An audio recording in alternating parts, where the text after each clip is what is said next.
Hey, it's Andrea with Golden Acorns, where we help guide your growth in 12 key areas of life, like health, career, family, and more. We bring simple, actionable items to help move you forward with purpose. Let's plant seeds of potential and grow a life you love. Please share and enjoy. It has been a minute. Yeah, so in regards to that, I had an idea this morning. Ooh. We've already decided what we were going to talk about, but I think something that we should have done in the very beginning is tell people what the hell we do. What do we do, Andrea? What do we do? And I think that's important because you guys can understand, for one, like, who are we to even give you advice on anything, right? That's a good call.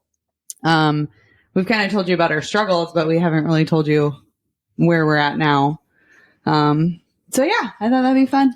Okay. What do you do on a daily basis? Well, I will say that I have like the kind of anchor job of W-2. Yes. So I'm a car wash specialist, and well, I'm talking to you like you don't know this, but it relates to the audience. Please tell me. Yeah. So I'm a car wash specialist / consultant. So anything to do with car washing, whether it's building, replacing equipment, just questions about it in general. I help individuals with that. So they already could be in the market. They could be new to the market. They could just have chemical questions. Like it's fun. Yeah. You love it. I do love it. And it's funny, when I started, everyone was like, oh, once you get in the car wash industry, you never leave. And I was like, okay, whatever. And I've seen it. I've seen people leave and then they're back like a year later. And like, I love it. We're building our own car wash. So it's true. I don't know what it is about it. It hooks you in. It's a cool industry. That's the second thing that you do. Besides what, being a father and a husband? We're building a car wash. Oh, that's what the second thing is. Yeah. And we're building our own car wash. So yeah, I've been doing this for 12 years for everybody else. Especially when we're like, I meet with somebody that's struggling in the industry, or like they're very set in their old ways, or just like, oh, I've had this equipment for 15 years and all of a sudden I'm not making money. Like, I get a lot of people like that where I come in and help them go, hey, here's, some industry standards outside of what you do, because car washing is very compartmentalized. And when you get out into like these little towns, like they don't know what's going on. They just know their town. They don't know what technologies to bring in or practices. So yeah, I've been doing that for 12 years. I was working with people and like bringing them up to par, teaching them new things. I love your analogy to a car with car wash. I mean, it kind of goes hand in hand. Oh, like how, like when guys are like, oh, my equipment still works great. And I'm like, okay. I'm like, do you drive a 1964 Buick right now? You could, and it'd get you from A to B, but it doesn't get as good a fuel economy. It doesn't have as much power. Yeah. It doesn't have, like there's all these things that have grown with technology, and car washing doesn't have power windows. It doesn't have an AM FM radio, right? The things people expect. Exactly. And you got to keep up with that, right? 100%. I mean, that's every industry, I think. Yeah. But yeah, it's an easy analogy to use with car wash. So, and I'm trying to get them into the newer model, which has all the features and functions people want and benefit from. Yeah. So, and probably about, I would say 7-8 years ago, a guy brought you the land that we are currently building on. And he was like, I want to build a car wash. And you're like, okay, I'll do the pro forma for you. And the pro forma was like crahe good. Yeah, I'm like, you have to build this. Yeah. This is great. Yeah. And then he ended up backing out and being like, wasn't he like a postman or something? Yeah, he was a postman. So I don't know if he couldn't get financing, if because a lot of lenders don't like to lend to you if you've never done what you're asking for, right? Oh, yeah, that is a roadblock. If you're wanting to start a business and you've never done it and it's not a franchise, chances of getting financed are pretty slim, or you have to be very liquid or with very deep pockets. Yes. Yeah, because they're securing it with either knowledge or finances or something. So I think around that time we printed a picture of the lot and hung it on our desk. Oh, we printed off the flyer, the sales flyer. Yeah, the OM for it from the realtor. That's funny. And you're like, I want to build a car wash someday. And that was kind of we weren't necessarily assuming that would be our lot because shit, this was 7 years ago. It's like, well, that's going to be gone. Even the price of it was like, we can't do that. Yeah, we can't. Like, we can't there's do that. No way. So, I think we should talk about our journey to how we got to the point to where we could build a car wash. Okay. You think that's going to tell people what we do? Yeah. Our journey. Okay. I I haven't had a W-2 since I was 25 years old. So I'm a little different. When you say entrepreneur at heart, that is you. That's why you're our rock. And like you said, our anchor and the only way we can ever get financed for anything because, on paper, I don't know if you guys know this, but if you own a business, you have to have 3 years tax returns. And a lot of times your businesses look like they lose money. And so it's never a great thing for financing. So if you have a job and you're looking to buy something, don't quit your job yet. Yeah, exactly. Get that first. Or if you're planning on going on your own or doing contracting or 1099 work, plan on, hey, I need to do this for 2 years before it's going to really before count. You can buy a new house, before you can buy a car, there's a lot of things. Makes it a lot more difficult for sure. Yeah. So I've always had a W-2, which I'm fine with. I'm more of the worker bee, I'll say, like we've determined that just through our life that I like working. But I'm like 60-40, maybe a little, maybe 70-30. 70% of me likes having a job, likes working. Yeah. And then I'm like that 30 to 40% entrepreneur mind. Yeah. Where you are like 95-5, maybe. Yeah. That's not to say I'm not an amazing employee. No, you just would rather. I'm just the kind of employee that everyone's threatened by when I start there because I want to like improve everything and make it all better for everybody. And I like to rock the boat. People don't like that. So, right. So that's the game of life. I think, that's been something that's helped us out a lot is like, I had the W-2, which I was fine with. Yeah. Which allowed us to kind of do all the other things. So where do you want to start with this? Like, I guess timeline. Let's start. So with me, because you've had the same job for, like you said, 12 years. 12 years now, yeah. So for me, back in, let's just start with the store. So what was that, like 17 years ago? Something like that. Yeah. No, not quite that long for the store. Anyways, back in 2011, I opened a baby boutique. So that was my dream. If you guys have listened to the previous ones, we started as a diaper service back in 2007, with the goal being to open a baby boutique. That was my whole goal behind starting the diaper service. It was like, I can build that up to have enough capital to open a store. And that's exactly what I did. So I had never paid myself from the time I started my diaper service and until I opened my store. And, even when I finally opened my store and started paying myself, it was $500 a week. So, isn't it weird how that can feel like a win and a loss at the same time? It felt like such a win to me though, being 4 years at this point. We had a baby in the meantime. Mm-hmm. He was like living with me every waking moment we were together. And so, I was being a work from warehouse mom. We had a laundry warehouse and he was with me every day and, working my ass off. Right. Okay, so for no money. So, for future money, for the goal. Right. And I did it. Like, I'll never forget when I called the banker because they hadn't gotten back to me. And I'm like, God, when am I going to know about this money? Like, am I going to get the store?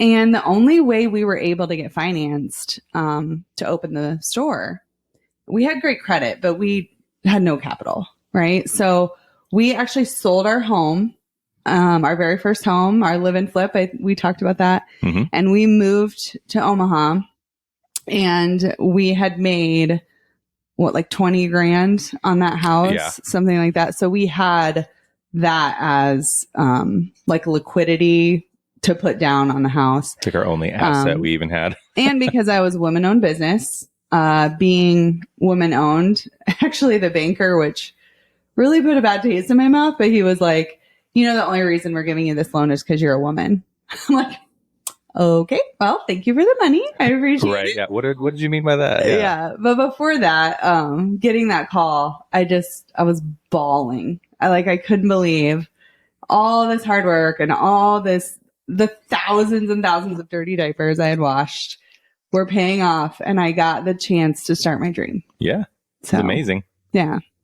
And that was only a $75,000 loan. I mean, it's not like it was. Which was huge at the time.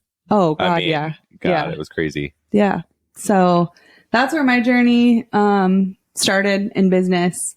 Fast forward, there's been a lot of ups and downs in the retail world. Online shopping didn't exist when I opened my store. And so we've pivoted through that. I've actually sold my store, and then last year got it back because the girl just couldn't hack being an entrepreneur. And so this last year, I've really been debating what to do with it. Because even before I had sold it, I was pretty absentee from it for a while. And we'll get back to that timeline, but with real estate. But now we're going to grow it up and sell it in a couple of years. So we're getting ready to open our second location with that retail location. And I'd like to have 3 or 4 and then offer it up for sale and exit. So that's my goal with that. Isn't it a crazy thing about business how you can start with these plans and like this vision and just it changes with it does. Economy and with things that happen. And I mean, it's wild how it has, and you have to be adaptable. Like you cannot be concrete and like, here's what we're doing. In 3 years, we're selling. Like, no, it might make no sense or something could happen. Like just, it's wild. Well, I mean, talking about making no sense, like when we had to pivot from being a baby boutique into being a kids consignment store, which is great story, which is what we are now.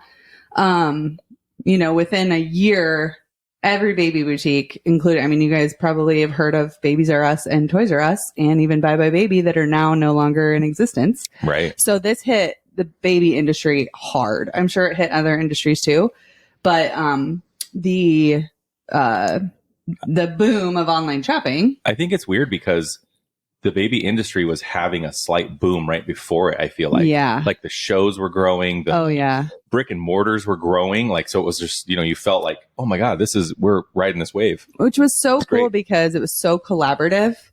Yeah. Like it was such a good industry. Like everyone was so collaborative. And then what happened was, and I'm saying collaborative between retailers themselves, not between manufacturers and retailers. So what happened is in the baby industry, there are a lot of small manufacturers. So there's not a lot of the big players behind the scenes making the products. Like Johnson & Johnson. Right. Like people think of like the car seat brands and the stroller brands. Like those are the big guys, right? But besides that, most of the products are small companies. Yeah. And so what they did is, online shopping is coming out and like people are starting to shop online, and they completely ruined the industry. I'm just going to call it like it is by being greedy and not seeing the forest through the trees.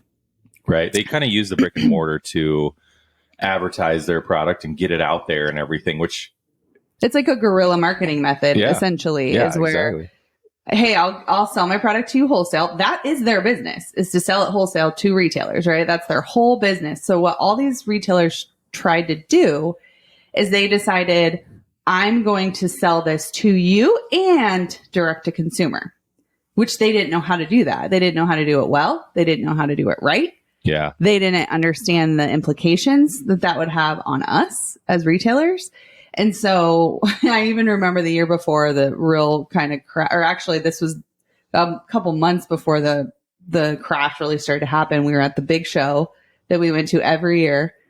And I was talking to one of the vendors and she's like, yeah, we're just, we're really struggling with all these shipping, like getting all these orders out to consumers and like complaining to me as a retailer that they've completely competed with directly about how hard it is to do what we've been doing for them for all of eternity. Right. Yeah. And I was just like, is this real life? Like, is this happening? You're complaining to me about all the orders you have to ship out and how demanding customers are. And I'm like, you just ship, $1,500 to me and I deal with all that.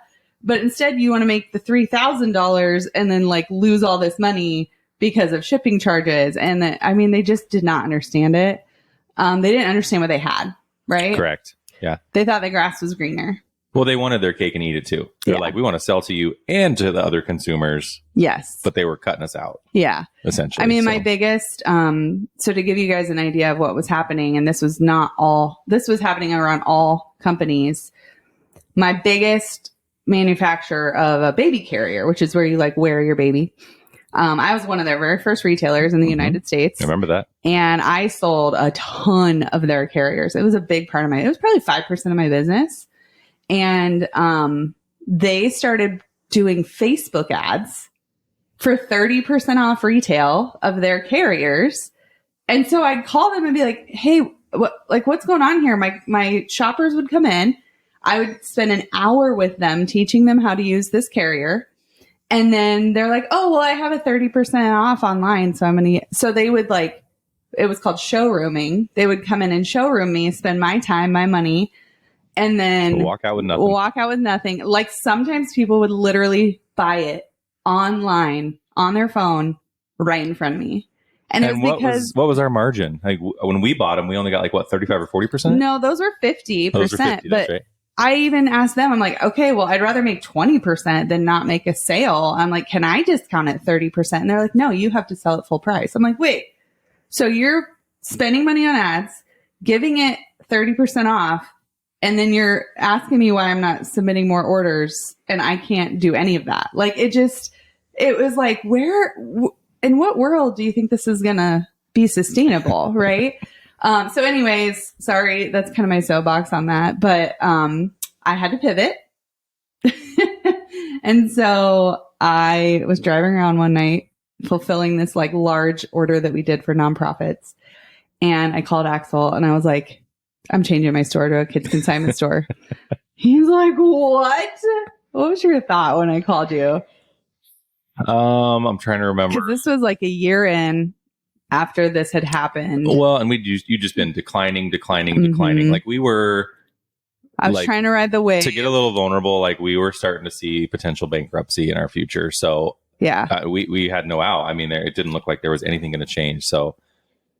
Well, and I didn't know if it was like Bye Bye Baby had opened recently. Like, were they affecting my sales or, and then when I finally, probably about 6 months in, I learned 40 stores like mine across the country had closed. I was like, oh, okay, it's not just me. Like, yeah, it was a good feeling to know it wasn't just me, but then it was also terrifying to know like this isn't just a little blip, right? Like we're screwed. It was so weird. I think I remember like, we had these big ticket items and you're like, we're going to used stuff. And it's just like, well, how is that going to, because I'm not the entrepreneur. Like I don't have the vision. I'm not the visionary like you are. I just was like, that didn't even make sense to me. Like, how are we going to sell things for less money and make more money? Right. Initially, I'm just like, I don't know. Yeah. And it was an interesting couple of years changing, but it was, we had to change our name. And then this was like, we were still struggling pretty good. Even 2-3 years after, the decline started. So this was 3 years after the first month my business declined. Yeah. So I had been in business for 5 years. So it's not like I was a newbie. And my first month that I didn't have better sales than the year before, I was like, what? And then it just kept going down. Yeah. Anyway, so this was 3 years later. And I told Axel, I was like, I think we need to open another location. And he was just like, whoa. What? What are you saying? I'm like, okay, hear me out. We talked about closing and just having to pay our bill. We're like, we'll just have to figure out how to pay the bills we still owe. Like, yeah. So. And like, we had even like, when we tell you we're close to bankruptcy, you guys, we were moving things out of my name. Anything we got new, I was nowhere on it, right? Just in case we had to. We were just like, what do we do? Like, we were so scared. And, I was like, so that big order that I did for nonprofit, I was like, I'll get $10,000 from that. I can put that towards a new loan because I had very little left on my original loan. I was like, and I can go into a better location with more visibility, more traffic. Well, and also like the location we were in was better for that boutique store. And once we transitioned, it wasn't really right for the resale stuff. No. So, and I knew that, like, that's what made me make this decision, because I knew the other stores that sold used kid stuff were doing really well. And none of them were tucked inside of a shopping center, right? Like we were in like a village. It was very hidden. Oh yeah. Which was great for destination stores, which was what I was before. I was a boutique. I was niche. I was like, you knew what you wanted. You came to me. You found me. You know what scared me? It wasn't like moving. It was the fact that you're like, here's a space that's 3 times bigger. 3 times bigger, 3 times the rent. Right. So like, I'm like, it was kind of like, if we're going to go big, if we're going to go home, we're going to go big first. Right. Like, it was kind of like, I don't know. It was just, fuck it. Let's do it and see if I'm right. Let's see if I'm right that really what it's about is location. Yeah. I'm like, because I was very successful as a boutique. So why am I not killing it as a used kid store? Right. And so that's what we did. I again, thank God for being a minority, I guess, because there's a nonprofit lender here in Omaha that does micro minority loans. So they will allow sub-million. Is that right? Oh, I think at the time they only did like $100,000 loans. Okay. Now maybe it's sub-million. Now I don't know where they're at now. 250 was the biggest one they had ever done, even just like a year ago. So I don't know. They still focus on smaller, but I mean, they're talking to people with bad credit, minorities, right? Like they're there to support you. So I took my 10 grand, gave it to them, and I got a $35,000 loan and opened a store 3 times the size of my original. So I told you guys, my original loan was $75,000. This one was 35, and it was 3 times the store. And I did it. We did it. We were installing floor on our hands and knees. All the build out. Absolutely. On July 4th. Hire a thing. Nope. So opened that location, and then it like, oh my God, that first day we were open, it was like all the stress and weight of these 3 years just like evaporated because of how good we did that day. And I was like, yes, I made the right choice. Like, this is valid. Right. We're going to have traffic where sales are going to go. And like literally the first year I was already making more than the whole 5 years each year that I had been in business as a boutique. So, it was the right choice. It was. Well, let's fast forward to today. Scary. I mean, you've been at that space, been doing really well. Mm-hmm. You've got a lot of your systems and processes dialed in really nice. Mm-hmm. Yeah, I was going to franchise it because I felt very comfortable. I was not working it on the day to day. I was not part of operations. Let's put it that way. So I was going to franchise it. Then COVID hit. And we're like, oh, that's another story. That's another podcast altogether. Yeah. So then after we recovered from that, then I was like, you know what? I'm just done. I'm just done with this. Let's start doing real estate. Mm-hmm. So in comes Deer Valley. Right. In comes Deer. And in the meantime, like I had been growing in my territory. Like in the car wash side, I started in just like one of the only guys in this entire state. And then grew it. And I was growing my income as well, which was nice. Moving up as like absolutely going from chemical stuff to equipment, which make substantially more money there. So we'd kind of been saving and learning our finances along the way and how to handle those better. Yeah. And when it came time to be like, hey, let's start investing in real estate again. Yeah. Because we had previously, and it just put really bad taste in our mouth, and we took a little hiatus. You know, the single family rentals and live-in flips. Yeah. So we were ready to get in, and we were like, if we're doing it this time, we're going bigger. Yeah. Like, we're not doing the little stuff. So and then Andrea started looking for smaller apartments is where it started. Yeah. So we were looking in our area like, oh, let's do a 6-plex or a 4-plex or, which I think a lot of people assume like, let's start right there. even today when we go to real estate meetings, people are like, oh, I want to do a duplex and live in the side, or, you know. Yeah. Well, problem is everyone is looking for those. Right. You know, so looked here, we found one that was kind of close to us, and we went and looked at it, put our offers in, did all the stuff, got beat out. And then I think it was a shit pile. Oh, is that the right word? I don't know. That's. I mean, 3 of the units were unlivable. Yeah. In a 6. No. It was a 12-plex, wasn't it? No, 6. Oh, Only 6. 2 of the units were unlivable because they had been on fire. Yeah. Yeah. And we were going to do all the work ourselves to put it back. You know, I mean, thank God we got beat out on that. What was it right after that when you were like, we were just getting really disheartened because we kept looking at them and they were way above our budgets for these like shit piles. Yeah. You know, with minimal units. Like Axel said, he had been growing his income, and obviously we had gotten accustomed to living baroque, right? So we kind of tried to stay. I mean, I would say we came out of that scarcity as far as like, are we going to eat this week? Right. But aside from that, like we were just like hoarding money, knowing we wanted to invest it. Mm-hmm. So we probably at this point had about $75,000, $80,000 in cash. Like that's what we wanted to buy. And originally we're like, okay, we could buy a single family home and we can, right, and put a lot down and have great leverage and make really great cash flow. And then I was like, or what if we found like a cheap multifamily?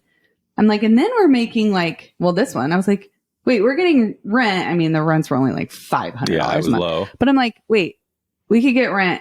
We could get $500 a month times 6 people. That's $3,000 a month. Whereas like a single family, we might make $1,800 and it's the same cash. Right. I'm like, so wait, that makes more sense. Like it was such a stupid like light bulb moment to be like, well, why wouldn't we want more money from the same building? If we're going to get the loan anyway, right? Right. Yeah. Yeah. And like the rule of occupancy, right? In a 6-plex, if one goes down or someone moves out, well, we still have 5 units making us money. Where a single family home, if someone trashes it and it takes 2 months, you're not making money. Yeah, you're out. So that was the first big light bulb. And then this was after COVID. Mm-hmm. So I was like, God, like there's this hotel that had been vacant, huge one. I mean, it would have been way over our ability, but I'm like, wouldn't that be cool as apartments instead? But it was the catalyst, you know, for your thought process. Yeah. And so then I was like, well, maybe we should look for hotels. Like those are already like apartments and we could turn them into apartments. So I found one in Colorado. This was February of 21. Mm-hmm. And it was only like $300,000. And we thought it had 22 rooms. And I was like, oh my God, like that's so much rent, right? Like we could kill it with that. So, and there were a couple more on the market, but they were to us, they were like way out of our league, right? So, because we wanted, you know, like we didn't know fundraising or, you know, any of that stuff yet. We were just we had never partnered with here's anybody. How much money we have. Here's what we can afford. This is the bubble we have to look at, or the box we have to look in. Yeah. And so there were 2 others on the market. One was like 500,000 and this one was 750,000. And we toured them, but we were like, oh, there's no way we can get these, but we just toured them just because, right? So we go to this one that's $300,000. Oh my, it was like a crack house. We didn't have to even go in a room to figure that out. But then when we knocked on the first door to go look in, I mean, it was all but the needle hanging out of the arm. I mean, it was so bad. So scary. And the rooms were itty bitty, so tiny. We're like, oh my God, we'd have to combine all these rooms. And then we were talking like, oh, that's only like 11 units, which still would have been fine for our first one, but it was rough. It is scary. It would have been hard to get those people out. I mean, these were people like paying a weekly rate to barely survive their lives. So it's funny. That was when we looked at first. Yeah. Went and looked at another one, which was better. Step up. Yes, step up. Just still didn't have the feeling. Right. It just wasn't something was quite off. there. Yeah, there was something off there. Yeah. And then we looked at the third one, which is a $750,000 one.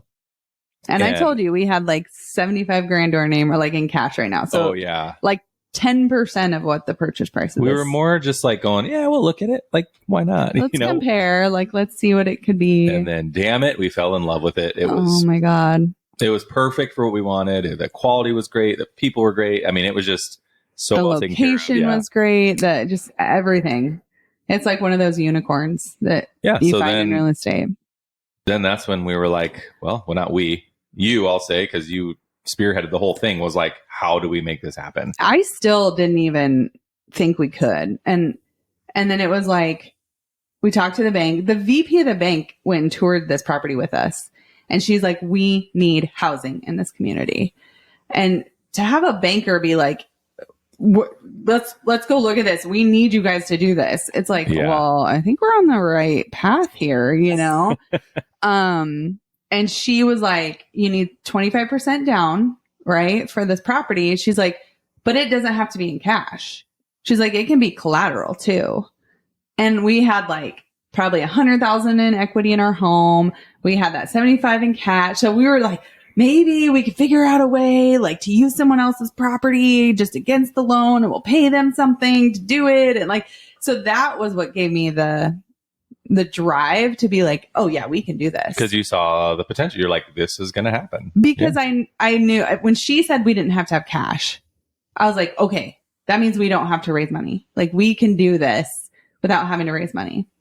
So, all of our ideas for not raising money didn't work out. So then, but I approached people in that mindset of, I don't need your money. Like, I want to talk to you about like, just, the business as a whole, my idea. What do you think of it? Am I missing something? 'Cause these were people in a multifamily mastermind. I loved how you did it though. It wasn't like, hey, will you give us some money? You were like, hey, I have this deal. Will you look at it for me and tell me if I'm missing something? I really want to know that. Well, you did, but it's a great like way. If I feel like that's a great acorn to share with people. Like you don't have to go and just be like, hey, here's a deal. Will you invest in it? Right. Use their expertise. Right. And if it's a good enough deal, they might be like, I'd like to get in on this. Right. You know, like. Which essentially is what happened. Like the only person we actually asked to invest in it was your parents. Uh-huh. And they pulled money. I don't know if you guys know this, but you can take money out of your 401k and invest it in real estate. So they actually did a distribution out of their 401k to invest in this with us. And then the other 4 people saw the deal, went through the deal to help me and see if it made sense. And they all 4 asked to be in it with me. So it was kind of backwards from what people think. Yeah. But all of this to say, do you think that we could have just bought a hotel to convert into apartments without having done multiple live-in flips, buying multiple single-family homes and renovating them, and struggling in business, and going through multiple SBA loan programs? So I had done cash flow statements, SBA lending requirements, all this stuff multiple times. We had done all this renovation work. So this isn't just something that we're like, we can do this, and had no freaking idea what we were doing. You know, yes, we had never turned a hotel into apartments, but we had flipped multiple houses. Oh yeah. We had owned multiple rentals. We had gone through the lending process, which that's why I was so like, am I missing something? Because essentially a multifamily pro forma, when you're underwriting it, it's the same thing as any other business. You need to know all the income, all the expenses, and see where you land, right? It's just a matter of knowing where the income sources are, what the expenses are. But it's the same thing. It's the same thing you do in business. And so I was like, this is really easy because I had the experience of doing that. Yeah, I wouldn't have been able to do that because I hadn't ran a business. I hadn't done the books for a business like you had done that. So, So to answer your question, yes, we could have done it. I think we would need to bring a lot more people in with that experience. Yeah. Which would have very rapidly thinned the deal. The deal. It might not have made sense with the amount of people we need to bring in. Yeah. I went out and did a ton of work myself because we had some contractor issues. So like, I don't know if that would have happened. It could have taken a lot longer. Yeah. So yeah, I mean, anyone can muddle through anything, but I think when you really become successful at them is when you understand it, or the things that you can do, or bring your expertise into it. Yeah, exactly. So, I mean, if we would have never done anything like that, it would have been so easy to take advantage of us for someone else. Oh, yeah. And we see that stuff happen. Yeah. So yeah, that's, I think, what the education pays for is your CYA. Yeah. If you don't want to do it yourself, like it's covering your ass, when someone's not screwing you. Right. Or if you've never owned any real estate and then you want to buy a 100-unit apartment, maybe not the best path forward. Like, unless you got a great partner. That's what I mean. Experience, yes. Like someone in the group has to know what they're doing. They have to have experience. They have to know, what it takes. So, the day we closed on that property, I wouldn't say the day we closed, the day construction finished, our net worth went from pretty much zero, right? At the time. I mean, we had our $75,000 in cash. We put that into the property. So we were back to broke, right? We were like, put it all in. And, that property, so we had 1.1 million into it. And once construction was completed, we got an appraisal because we had to switch the lending from construction to permanent. And our appraisal came back at $2.6 million. So we basically became net worth millionaires in 9 months. Yeah. From that, amazing. From that property. I love that. So another golden acorn. Hotels values are garbage. Yeah, to sell. Yep. Yeah, to sell. Yeah, so to resell them. If we would have just got the appraisal on the hotel, it's weak. Yeah. I mean, there's no leases backing anything up. It's very poor. Now all of a sudden you get leases in place, turn into apartments. Bam. I mean, yeah, it's crazy how the value goes up. Yeah. So completely different. Multifamily versus hospitality. Oh, two completely different assets and two completely different valuations, even though they're the same building, right? For us, they could have the same finishes. Yeah. I mean, it's wild. Yeah. Just the use. Now we're 3 years in to this property. Uh-huh. Well, this is our 4th year. July will have owned it 4 years. Oh, man. And we're probably going to sell it this year. Mm-hmm. So, and we've since had another project that we're doing, a larger. So once again, we like scale. Obviously. So we have another one, and this one has many more partners in it. It's a much bigger lift. Yeah. But essentially, when you break it down, it's the same thing. It doesn't matter if it's 200, 300, 500,000 units. Like, I want to take every unit, turn it into a livable apartment, lease it out. Like, it's simple, not easy. Or what's it's simple, but not easy. It's simple, but not easy. Right? Yeah. And you do know how, I mean, we have learned a lot with being with a bigger project. Also, like this one was vacant. Our previous one wasn't. Every municipality is different to work with. Oh, the city tries to shut you down. Right. Like there's been a road for sure. Yeah. But also that has added to, now that one we did bring in a partner, because we knew we'd have to raise a lot of capital. We knew that this many units, it's 144 units. Like we were going to need more help once we closed operationally. We knew you and I weren't going to be able to drive down there and go do work on the units. Like it wasn't net worth was a huge thing too. It's like, hey, we need a partner that has more net worth than us, because not necessarily cash, but it looked really good for us on paper. And so, obviously we kind of combined all that, partnered with him, and that project's rolling now. So again, our net worth now has just gone up and up and up. And now that gave us, and then meanwhile, Axel's still crushing it at his W-2. So we deplete and then build back up that reserve to invest. So we've done that, with the project that we're working on now in Branson. And now we had the reserves to tackle the idea of building a car wash. Absolutely. Just different streams of income. Like we're also very much believers in that. I don't want to just do all real estate. Right. So and just like this is our preference. We came up with this a long time ago. Just we've always been very aligned on things, which thank God that we have the same visions. Yeah. But we don't really believe in like traditional investing. The stock market. And we don't do IRAs. I put a tiny bit of money in my 401k just to basically like show support for my company.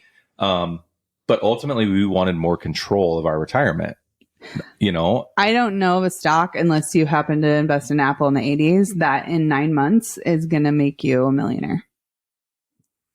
Right. And I mean, it's a crapshoot. It could, and then all of a sudden you could not be. And if you don't pull it out, then it's gone. Like, it's fake. Real estate's not fake. It's tangible. 100%. And you can control it, right? Like, oh, I'll make better finishes in it. Guess what? My value goes up. Or where you buy. I mean, so we like that control. And for us, this stuff is our retirement. Yes. Right. We'll have the residual income. We have the asset backed up with it. But we also found that just because we're increasing our net worth, which is wealth, does not mean that we have cash flow coming in. We're still making the same money as we made, right? Like, I mean, yes, our apartment produces cash flow.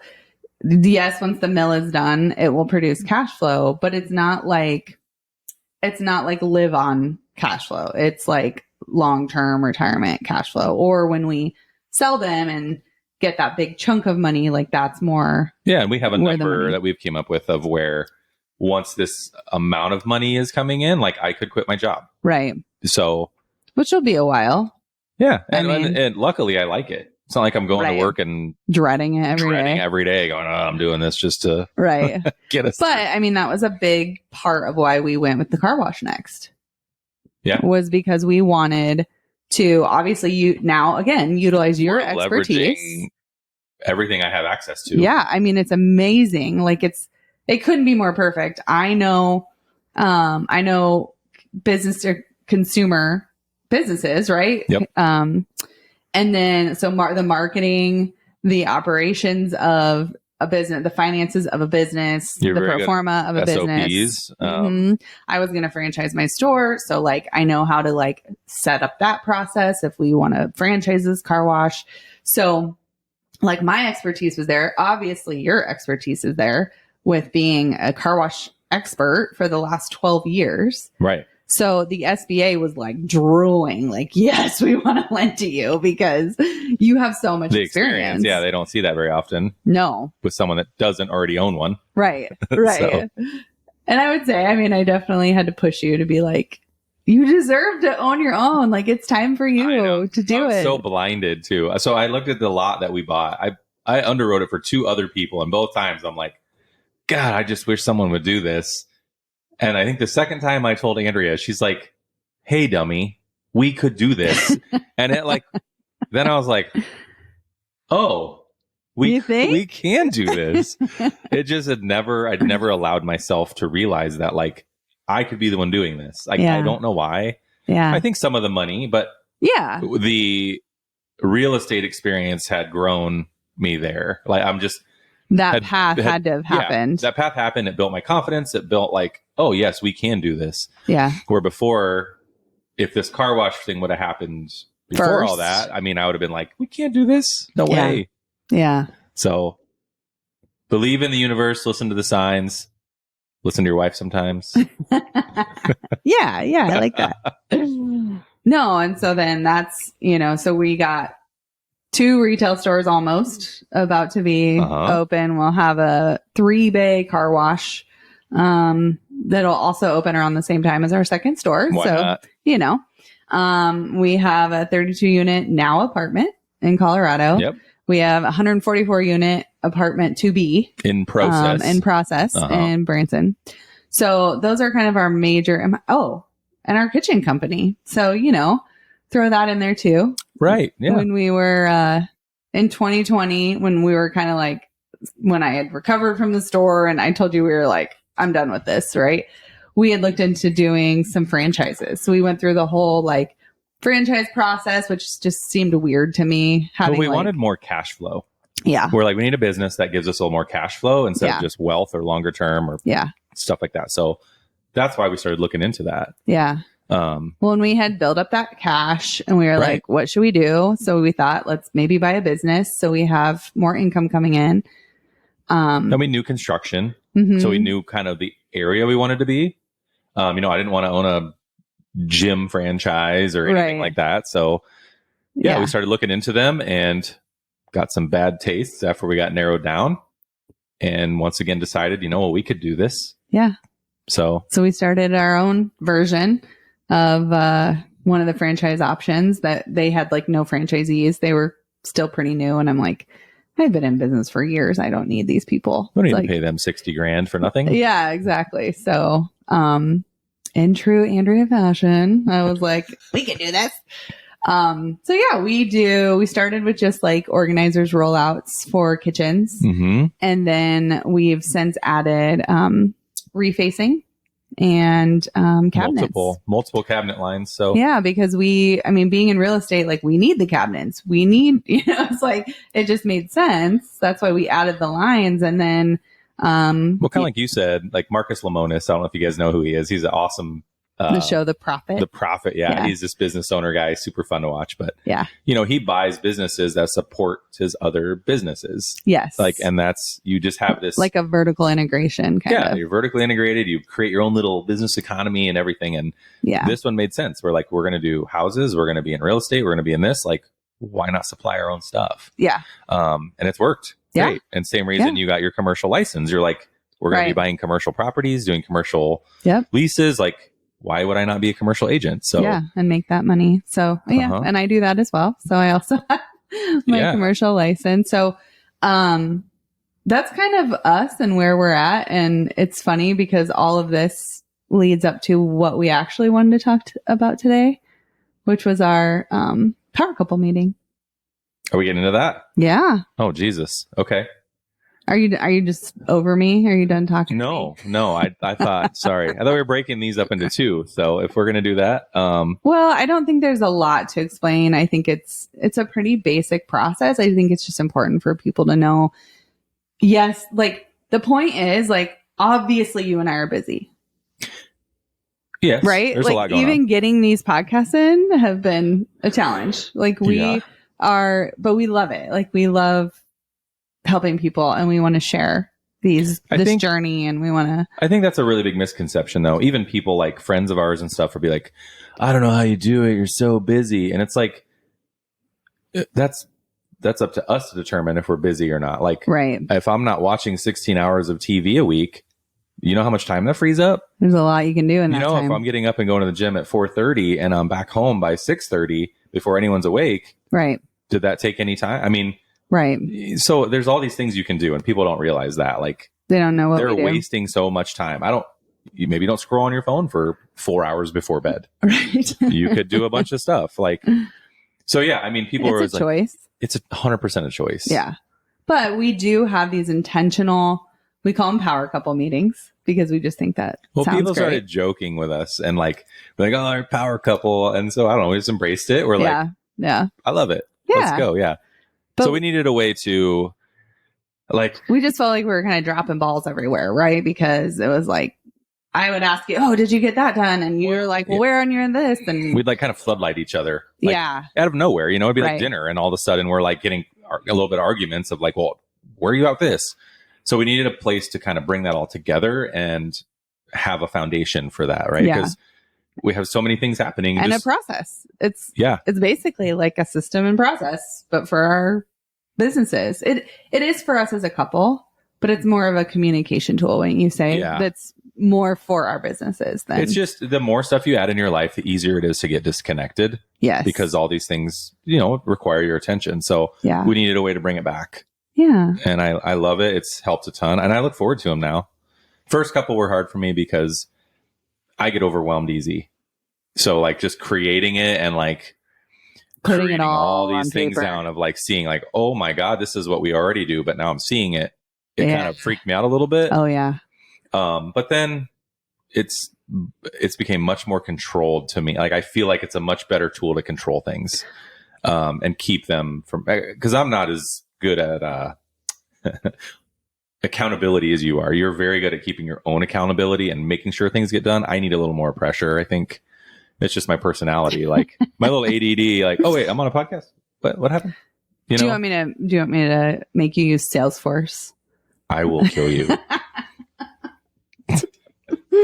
No, I like our method. So why don't you tell people like what we use and kind of just the main. Very simple. Platform. We use a app called Trello. Even for the like upgraded version, it's like $12 a month or something. I mean, it's super cheap. Or I think you can even get a version that's like $6 a month. So not an expensive thing. It can, so the way we have it set up, we have 2 boards. One is our power couple board, which is for all of our personal stuff. Yep. And then we have a business board that it's literally like Axel needs to get done, Andrea needs to get done. So our 2 to-do list boards. And then every business has its own board. And we write then we put they call them cards in Trello. We put a card for everything that we either need to think about, do, consider, pay for, like all the things related around that business. Yeah. We put them into that card. So then it's kind of structured like an L10. If you guys know Traction. Yeah. Or EOS. So then every week we move things over to our kind of our to-do list of like, well, now we need to tackle this part of this business. Yeah. Well, let's start on the personal one. Yeah. I like this one. So personal one's always where we start. Yep. And this is another podcast altogether, but we also do yearly power couple kind of meeting things, which are multi-day, but we shrunk that down. And, like we start with finances for the week. Like that's one of the things we always do is like, hey, let's look back on this week. Let's check our finances. If we need to allocate money, what do we spend? Mm-hmm. This last one was a doozy. Yeah. This week sucked. This week sucked for money.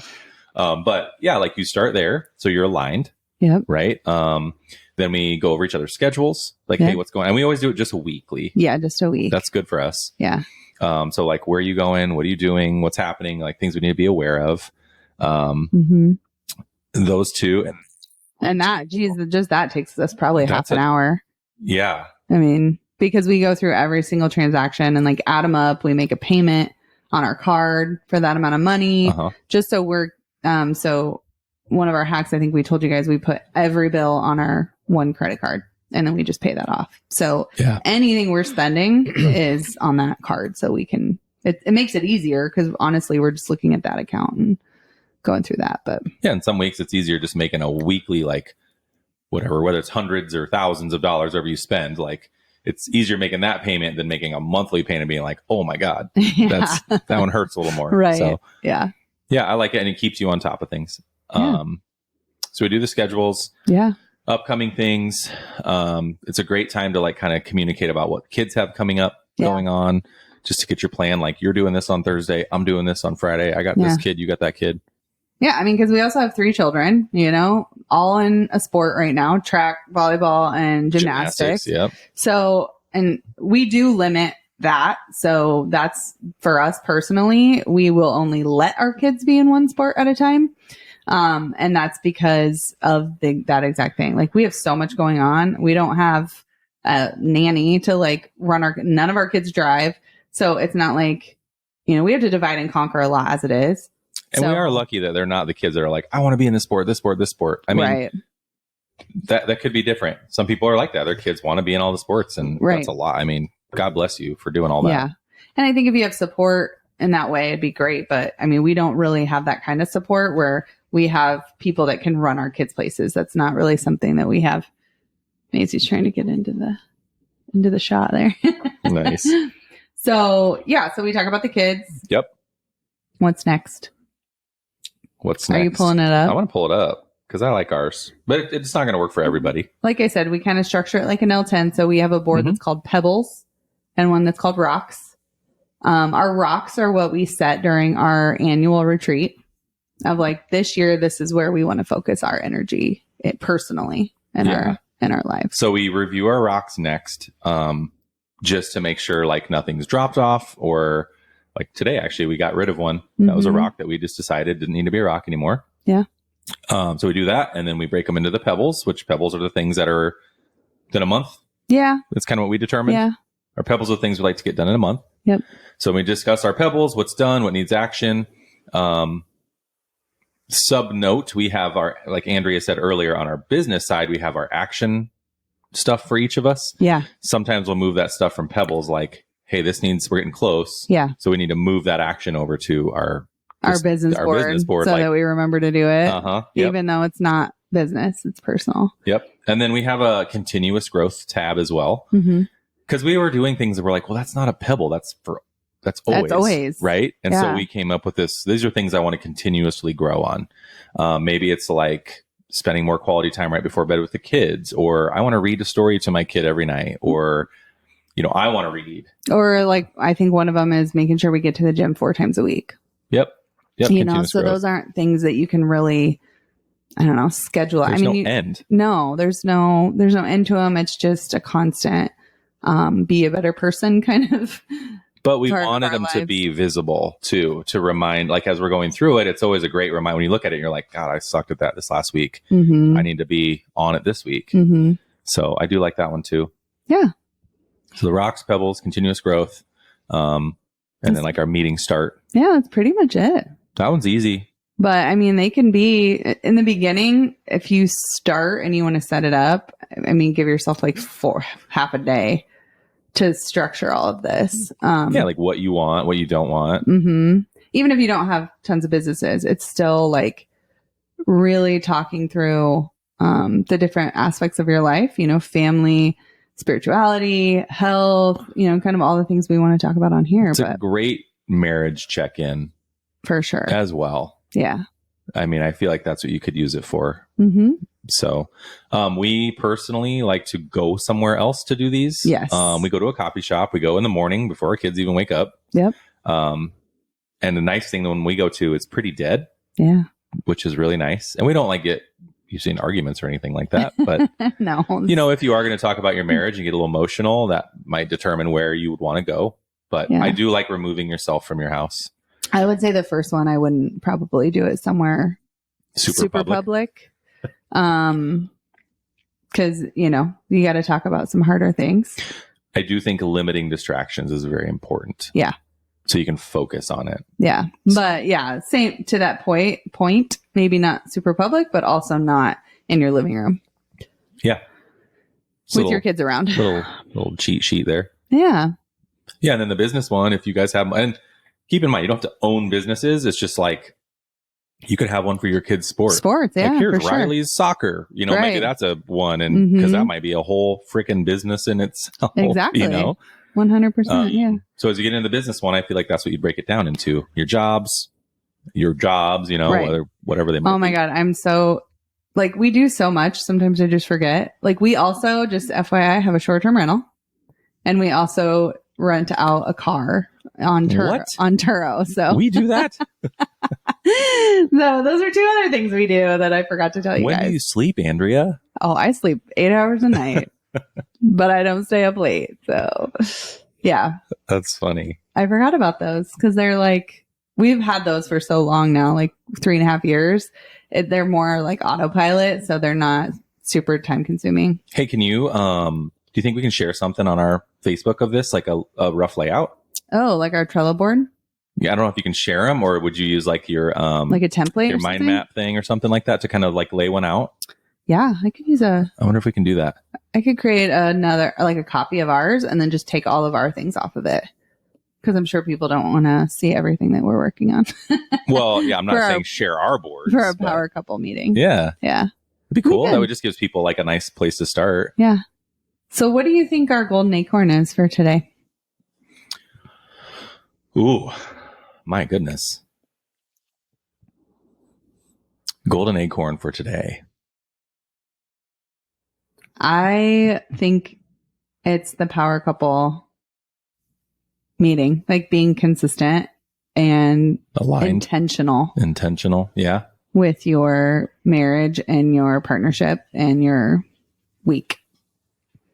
Damn. That was good. What do you think it is? Would you say the acorn. Same? No?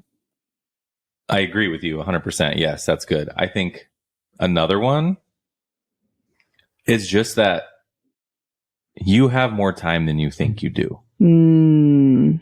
Yeah. You can't lie to yourself, right? And you have it. You choose not to not to create it. Right. You fill it with the wrong things. So, or you don't. I mean, it's an issue. It's the wrong things in our eyes, but it's not necessarily what we do is not for everybody. It's not. And that's okay. But I get tired of people being like, God, I wish I could do that. Like, we're nobody special. Like, you could, everybody you've could heard do our this. story. Like, it's It's not. The only thing we have that a lot of people don't is maybe more grit. Right. More, I'm not going to give up no matter what. Yeah. And maybe that's a fault, actually.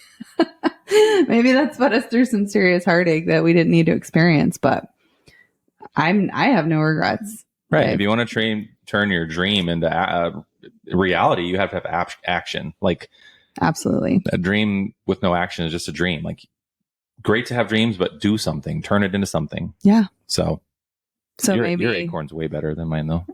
No, I like that. But we have to pick one. We can't have like multiple golden acorns every show. Okay, then I'm going to agree with you. Our power couple meeting to get aligned is golden. Yeah. Okay. I love it. I mean, no pressure to be, tell me that I'm right, but I'll take it. I'm a smart husband. I know what's up. We talked about that at our meeting yesterday. I was like, you better tell me that it's mine. I'm just kidding. Yeah. So hold on. Let me check. Yep, that was on there. Cross that off. Done. Well, thank you for listening to us.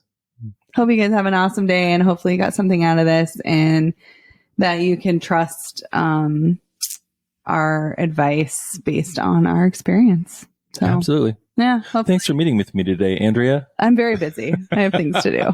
So I gotta go. Till next time. Bye. Bye. Thank you for joining Golden Acorns. Remember that small steps you take today can lead to big growth tomorrow. Keep planting those seeds of potential. Watch your life flourish in ways that truly matter. If you found this episode helpful, share it with someone that could use a little inspiration. Don't forget to subscribe so you never miss a chance to grow with us.